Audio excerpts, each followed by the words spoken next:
Welcome back. Renuka Swami ಚಿತ್ರದುರ್ಗದಲ್ಲಿದ್ದರು, medical ಶಾಪಲ್ಲಿದ್ದರು, ಅವತ್ತು ರಜೆ ಹಾಕಿದ್ರು. ಅವರನ್ನು ಅಲ್ಲಿಂದ ಬೆಂಗಳೂರಿಗೆ ಕರೆತರಲಾಯಿತು. ಹೇಗೆ? ಮೊದಲು ಆಟೋದಲ್ಲಿ ಕರ್ಕೊಂಬರ್ತಾರೆ, ಆಮೇಲೆ ಒಂದು ಪ್ರೈವೇಟ್ ಬಾಡಿಗೆ ಕಾರ್, ಅಲ್ಲಿಂದ ಕಾರ್ನಲ್ಲಿ ಬಾಡಿಗೆ ಕಾರಲ್ಲಿ ಕರ್ಕೊಂಬರ್ತಾರೆ. ಇದು ಯಾವಾಗ? ಜೂನ್ 8ಕ್ಕೆ ಬೆಳಗ್ಗೆ 9:48. ನಿಮ್ಗೆ ಗೊತ್ತಿರಲಿ, ಚಿತ್ರದುರ್ಗದಿಂದ ಬೆಂಗಳೂರಿಗೆ 3 ಗಂಟೆ ದಾರಿ ಇದೆ. 3 ಗಂಟೆ.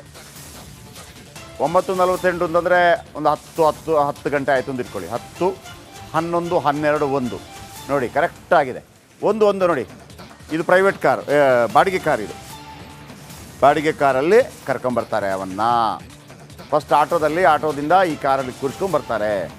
ಈಗ ಈ ಕಾರ್ ಅವನಿಗೆ ಕಾದಿದೆ ಗತಿ. ಆಟೋದವನಿಗೆ ಪಾಪ ಸಿಕ್ಕಾಕೊಂಬಿಟ್ಟ.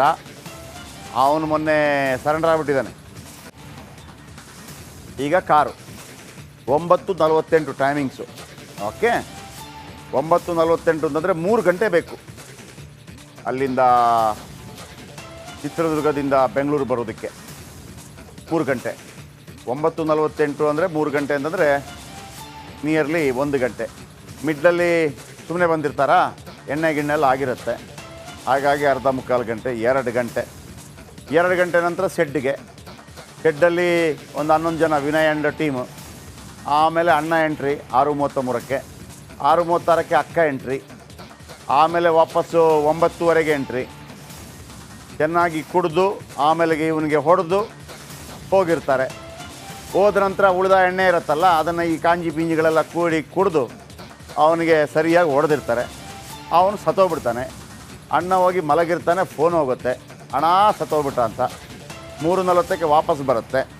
30 ಲಕ್ಷ. ನಡಿ, ಈಗ ಶುರು ಮಾಡೋಣ.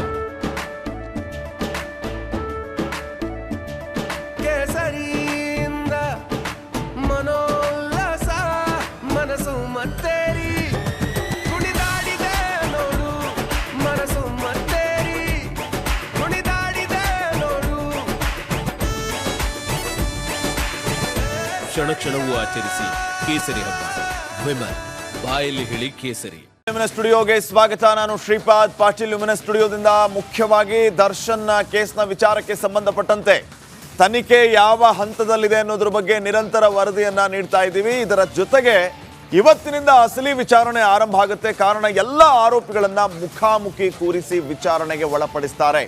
ಈಗಾಗಲೇ ಪ್ರತ್ಯೇಕವಾಗಿ ಹೇಳಿಕೆಯನ್ನ ದಾಖಲು ಮಾಡಿಕೊಂಡಿರುವಂತಹ ತಂಡ ಈಗ ಎಲ್ಲರನ್ನೂ ಒಟ್ಟಿಗೆ ಸೇರಿಸಿ ವಿಚಾರಣೆಗೆ ಒಳಪಡಿಸ್ತಾರೆ. ಈ ಸಂದರ್ಭದಲ್ಲಿ ಇವರಿಂದ ಯಾವ ರೀತಿಯ ಹೇಳಿಕೆಗಳು ದಾಖಲಾಗುತ್ತೆ, ಮೊದಲು ಕೊಟ್ಟಂತಹ ಹೇಳಿಕೆ, ಈಗ ಎಲ್ಲರೂ ಸೇರಿ ಕೊಡ್ತಾ ಇರುವಂತಹ ಹೇಳಿಕೆ ನಡುವೆ ಸಾಮ್ಯತೆ ಇದೆಯಾ ಅನ್ನೋದ್ರ ಬಗ್ಗೆ ವಿಚಾರಣೆಯ ಹಂತದಲ್ಲಿ ಗೊತ್ತಾಗುತ್ತೆ. ಇದರ ಜೊತೆಗೆ ಮೊಬೈಲ್ ಫೋನ್ಗಳನ್ನು ಜಪ್ತಿ ಮಾಡಿಕೊಳ್ಳುವಂತಹ ಕೆಲಸ ಆಗಿದೆ. ಹಾಗಿದ್ರೆ ಇನ್ನೂ ಏನೆಲ್ಲ ಬೆಳವಣಿಗೆ ಆಗಿದೆ, ಈ ದರ್ಶನ್ ಕೇಸ್ನ ಹೊರತುಪಡಿಸಿ ರಾಜಕೀಯವಾಗಿ ಮತ್ತೆ ಏನೆಲ್ಲ ಬೆಳವಣಿಗೆ ಆಗ್ತಾ ಇದೆ, ಎಲ್ಲವನ್ನ ಕೂಡ ಲುಮಿನಸ್ ಸ್ಟುಡಿಯೋದಿಂದ ಗಮನಿಸೋಣ. ಈಗ ಮೊದಲನೇದಾಗಿ 14 ಮೊಬೈಲ್ ಫೋನ್ಗಳನ್ನು ಜಪ್ತಿ ಮಾಡುವಂತಹ ಕೆಲಸ ಈಗ ಪೊಲೀಸರಿಂದ ಆಗಿದೆ. ಹಾಗಿದ್ದರೆ ಸದ್ಯಕ್ಕೆ ಇದೇ ವಿಚಾರವಾಗಿ ಎಲ್ಲ ಮೊಬೈಲ್ಗಳನ್ನು FSLಗೆ ರವಾನೆ ಮಾಡುವಂತಹ ಕೆಲಸ ಆಗಿದೆ. ಡಾಟಾ ರಿಟ್ರೀವ್ಗಾಗಿ ಒಂದಲ್ಲ ಎರಡಲ್ಲ ಒಟ್ಟು 14 ಮೊಬೈಲ್ ಫೋನ್ ಜಪ್ತಿ ಮಾಡಿದ್ದಾರೆ ಪೊಲೀಸರು. ಮೊಬೈಲಲ್ಲಿ ಮಾಹಿತಿಗಳು ಡಿಲೀಟ್ ಆಗಿರುವಂತಹ ಅನುಮಾನ ವ್ಯಕ್ತವಾಗ್ತಾ ಇದೆ. ಮಾಹಿತಿ ಸಂಗ್ರಹಕ್ಕಾಗಿ ಈಗಾಗಲೇ ಡಾಟಾ ರಿಟ್ರೀವ್ಗೆ FSLಗೆ ರವಾನೆ ಮಾಡುವಂತಹ ಕೆಲಸ ಪೊಲೀಸರಿಂದ ಆಗಿದೆ. ರಿಪಬ್ಲಿಕ್ ಕನ್ನಡಕ್ಕೆ ಪೊಲೀಸ್ ಮೂಲಗಳಿಂದ ಈ ಮಾಹಿತಿ ಲಭ್ಯ ಆಗಿದೆ. ಒಟ್ಟು 14 ಮೊಬೈಲ್ ಫೋನ್ಗಳನ್ನು ಜಪ್ತಿ ಮಾಡಿಕೊಂಡಿರುವಂತಹ ಪೊಲೀಸರು ಡಾಟಾ ರಿಟ್ರೀವ್ಗಾಗಿ FSLಗೆ ಈಗಾಗಲೇ ಕಳಿಸ್ಕೊಟ್ಟಿದ್ದಾರೆ. ಹಾಗಿದ್ರೆ ಈ ಮೊಬೈಲ್ ಡಾಟಾ ರಿಟ್ರೀವ್ ಆದರೆ ಇಲ್ಲಿ ಮತ್ತೆ ಯಾವ ರೀತಿಯ ಮಾಹಿತಿ ಲಭ್ಯ ಆಗುತ್ತೆ, ತನಿಖೆಗೆ ಎಷ್ಟು ಸಹಕಾರ ಆಗುತ್ತೆ, ಈ ಕೇಸ್ಗೆ ಮತ್ತೆ ಹೊಸ ತಿರುವನ್ನ ಕೊಡುತ್ತಾ ಈ ಡಾಟಾ ರಿಟ್ರೀವ್ ಅನ್ನೋದು ಕೂಡ ಸದ್ಯಕ್ಕಿನ ಪ್ರಶ್ನೆ ಆಗಿದೆ.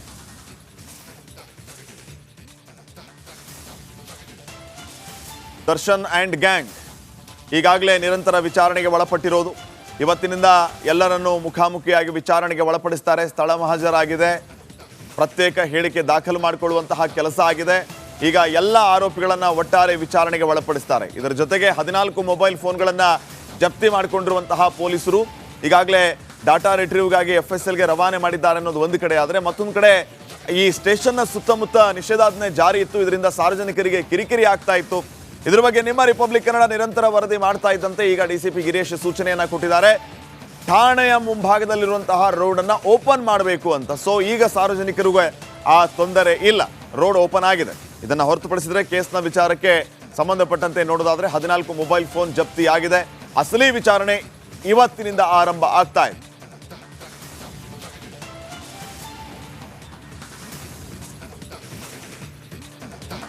ರೌಡಿ ಗ್ಯಾಂಗ್ನಿಂದ ರೇಣುಕಾಸ್ವಾಮಿಯ ಕೊಲೆ ಯಾಕಾಯ್ತು ಅನ್ನುವಂತಹ ಪ್ರಶ್ನೆಗಳು ಇದೀಗ ಕಾಣೋದಕ್ಕೆ ಶುರುವಾಗಿರುವಂತದ್ದು. ಅಂದ್ರೆ ಮೊದಲಿನಿಂದಲೂ ಮೆಸೇಜ್ ಮಾಡ್ತಾ ಇರುವಂತಹ ವಿಚಾರ ದರ್ಶನ್ಗೆ ಗೊತ್ತಿತ್ತಂತೆ.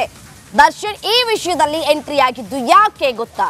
ಪ್ರೇಯಸಿ ಮಾತು ಬಿಟ್ಲು ಅಂತ ಹೆಣವನ್ನ ಬೀಳಿಸಿದ್ರ ದರ್ಶನ್ ಅನ್ನುವಂತಹ ಪ್ರಶ್ನೆ. ರೇಣುಕಾಸ್ವಾಮಿಗೆ ಏನೂ ಮಾಡಿಲ್ಲ, ಬಿಟ್ಟಿದ್ಲಂತೆ ಮಳ್ಳಿ ಪವಿತ್ರ ಗೌಡ. ರಿಪಬ್ಲಿಕ್ ಕನ್ನಡದಲ್ಲಿ ಪವಿತ್ರ ಹಠಮಾರಿತನದ ಎಕ್ಸ್ಕ್ಲೂಸಿವ್ ಮಾಹಿತಿ. ಕಳೆದ 20 ದಿನ ಮಾತು ಬಿಟ್ಟಿದ್ದಕ್ಕೆ ಫಿನಿಶ್ ಮಾಡಿದ್ರಂತೆ ದರ್ಶನ್ ಅಂಡ್ ಗ್ಯಾಂಗ್. ರೇಣುಕಾಸ್ವಾಮಿ ಸಂದೇಶಗಳ ವಿಚಾರ ಮೊದಲೇ ದರ್ಶನ್ಗೆ ಗೊತ್ತಿತ್ತಂತೆ. ಗೊತ್ತಿದ್ರೂ ಕೂಡ ಗಲಾಟೆ ಮಾಡದೆ ಸುಮ್ಮನಾಗಿದ್ರಂತೆ ನಟ ದರ್ಶನ್. ಹೀಗಾಗಿ ದರ್ಶನ್ ಜೊತೆ ಮಾತನ್ನ ಬಿಟ್ಟಿದ್ಲಂತೆ ಪವಿತ್ರ ಗೌಡ.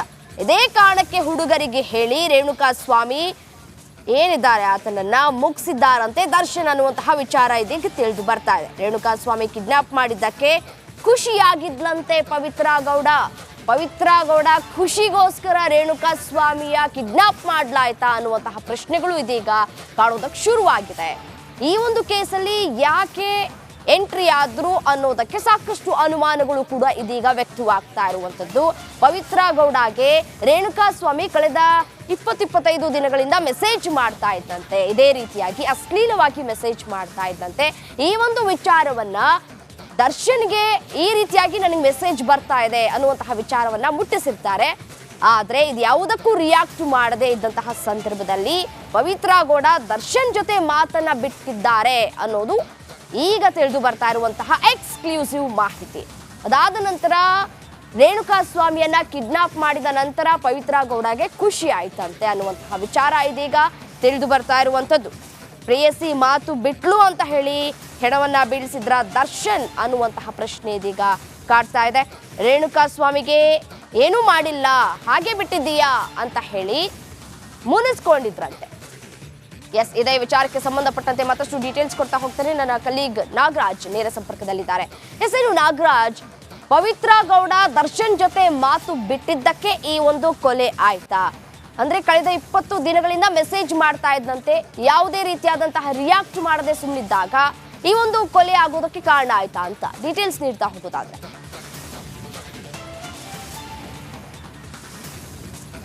ರಮ್ಯಾ, ಒಂದು ಸ್ಫೋಟಕ ವಿಚಾರ ಪೊಲೀಸರ ತನಿಖೆಯಲ್ಲಿ ಗೊತ್ತಾಗಿರ್ತಕ್ಕಂಥದ್ದು ಏನಂತಂದ್ರೆ, ಪವಿತ್ರ ಗೌಡ ಈ ಒಂದು ಅಶ್ಲೀಲ ಸಂದೇಶಗಳು ಬರ್ತಾ ಇರೋದ್ರ ಬಗ್ಗೆ 20 ದಿನಗಳ ಹಿಂದೆ ದರ್ಶನ್ ಹತ್ರ ಹೇಳಿಕೆಯನ್ನ ನೀಡಿರ್ತಾರೆ. ಈ ತರ ಒಬ್ಬ ವ್ಯಕ್ತಿ ಅಶ್ಲೀಲ ಸಂದೇಶಗಳನ್ನ ಕಳಿಸ್ತಾ ಇದ್ದಾನೆ, ಚಿತ್ರದುರ್ಗಕ್ಕೆ ಬಾ ಅಂತಂತೇಳಿ ಕರೀತಾ ಇದ್ದಾನೆ ಅನ್ನೋ ಮಾಹಿತಿಯನ್ನ ನೀಡಿರ್ತಾರೆ. ಆದರೆ ದರ್ಶನ್ ಸಾಮಾನ್ಯವಾಗಿ ಸಾಮಾಜಿಕ ಜಾಲತಾಣಗಳಲ್ಲಿ ಇಂಥ ವಿಚಾರಗಳು ಆಗ್ತಾ ಇರ್ತವೆ ಅಂತಂತೇಳಿ ಅದನ್ನ ಒಂದಷ್ಟು ಕಾಲ ಒಂದು ನೆಗ್ಲೆಕ್ಟ್ ಮಾಡಿರ್ತಾರೆ, ಅದನ್ನ ತಲೆಗೆ ಹಚ್ಕೊಂಡಿರಲ್ಲ ಅಂತಂತೇಳಿ ಗೊತ್ತಾಗ್ತಾ ಇರ್ತಕ್ಕಂಥದ್ದು. ಆದರೆ ಯಾವಾಗ ದರ್ಶನ್ ಇದನ್ನ ನೆಗ್ಲೆಕ್ಟ್ ಮಾಡ್ತಾ ಇದ್ದಾರೆ ಅಂತ ಗೊತ್ತಾಯ್ತು, ಪವಿತ್ರ ಗೌಡ ದರ್ಶನ್ ಜೊತೆ ಮಾತಾಡೋದನ್ನೇ ಬಿಟ್ಟಿರ್ತಾರೆ. ಸುಮಾರು 20 ದಿನಗಳ ಕಾಲ ದರ್ಶನ್ ಜೊತೆ ಸರಿಯಾಗಿ ಮಾತಾಡ್ತಾ ಇರಲಿಲ್ಲ ಅನ್ನೋ ಮಾಹಿತಿ ತನಿಖೆ ವೇಳೆಯಲ್ಲಿ ಖುದ್ದು ಪವಿತ್ರ ಗೌಡ ಪೊಲೀಸರಿಗೆ ನೀಡಿರುವಂಥದ್ದು ಮಾಹಿತಿಗಳಿಂದ ಗೊತ್ತಾಗ್ತಾ ಇರ್ತಕ್ಕಂಥದ್ದು. ಅದಾದ ಬಳಿಕ ಯಾವಾಗ ಪದೇ ಪದೇ ಯಾಕೆ ಮಾತಾಡದೆ ಮುನ್ಸ್ಕೊಂಡು ಹೋಗ್ತಾ ಇರ್ತಾಳೆ ಪವಿತ್ರ ಗೌಡ, ಈ ವೇಳೆ ಹುಡುಗರಿಗೆ ಹೇಳ್ತಾನೆ ಆತನನ್ನು ಎತ್ತಾಕೊಂಡು ಬನ್ನಿ, ಆತ ಯಾರು ಅಂತಂತೇಳಿ ಪತ್ತೆ ಮಾಡಿ ಅಂತಂತೇಳಿ ದರ್ಶನ್ ಸೂಚನೆ ಕೊಡುವಂಥದ್ದು. ಆ ವೇಳೆಯಲ್ಲಿ ಒಂದು ನಕಲಿ ಖಾತೆಯನ್ನು ತೆರೆದು ರೇಣುಕಾಸ್ವಾಮಿಯನ್ನು ಪತ್ತೆ ಹಚ್ಚಿ ಆತನನ್ನು ಕಿಡ್ನಾಪ್ ಮಾಡ್ಕೊಂಡು ಬಂದು ಒಂದು ಏನು ಶೆಡ್ಗೆ ಕರ್ಕೊಂಡ್ಬಂದು ಅಲ್ಲೇನ ಮಾಡಿರ್ತಾರೆ. ಆಗ ದರ್ಶನ್ಗೆ ಮಾಹಿತಿ ಕೊಟ್ಟಾಗ ದರ್ಶನ್ ಪವಿತ್ರ ಗೌಡಗೆ ಹೇಳ್ತಾರೆ, ಈ ರೀತಿ ಕರ್ಕೊಂಡು ಬಂದು ಅವನಿಗೆ ಬೆಂಡೆತ್ತಾ ಇದ್ದೀವಿ ಅಂತಂತೇಳಿ. ಆಗ ಖುಷಿಯಾಗಿ ದರ್ಶನ್ ಜೊತೆ ಮಾತಾಡಿಕೊಂಡು ಆ ಒಂದು ಏನು ಕೊಲೆ ನಡೆತು ಶೆಡ್, ಪಟ್ಟಣಗೆರೆ ಶೆಡ್ಗೆ ಇಬ್ರು ಒಟ್ಟಿಗೆ ಹೋಗುವಂಥದ್ದು. ನಂತರ ಅದಾದ ನಂತರ ಕೊಲೆ ಆದ ನಂತರ ಮತ್ತೆ ದರ್ಶನ್ ಆಕೆ ಮೇಲೆ ನಿನ್ನಿಂದಾಗೆ ಇದಾಯ್ತು ಅಂತಂತೇಳಿ ಆರೋಪ ಮಾಡಿದ್ರು ಅನ್ನೋ ಮಾತುಗಳು ಸಹ ತನಿಖೆಯಲ್ಲಿ ಗೊತ್ತಾಗಿರ್ತಕ್ಕಂಥದ್ದು. ರಮ್ಯಾ, ಧನ್ಯವಾದ ತಮ್ಮೆಲ್ಲ ಮಾಹಿತಿಗಾಗಿ.